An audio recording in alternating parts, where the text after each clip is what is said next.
Okay, വിജയകരമായ ശുശ്രൂഷയ്ക്കുള്ള കാര്യങ്ങൾ: 1, വചനധ്യാനം നിങ്ങൾ ദിനചര്യയാക്കുക. 2, പ്രാർത്ഥന ജീവിതമാക്കി മാറ്റുക.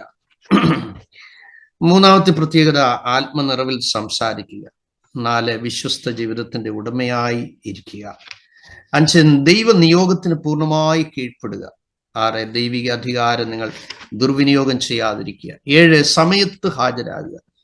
8, സകലത്തിനും മാതൃകയായിരിക്കുക. 9, കർത്താവ് വിലക്കുന്ന എല്ലാറ്റിൽ നിന്ന് ഒഴിഞ്ഞിരിക്കുക. 10, നിർമ്മലമായ മനസ്സാക്ഷി കാത്തു സൂക്ഷിക്കുക. 11, കാലഘട്ടങ്ങളെ വിവേചിക്കുക. 12, ദൈവസാന്നിധ്യത്തിൽ നിറഞ്ഞിരിക്കുക. അതെ. 13, ആത്മഭാരം നിലനിർത്തുക.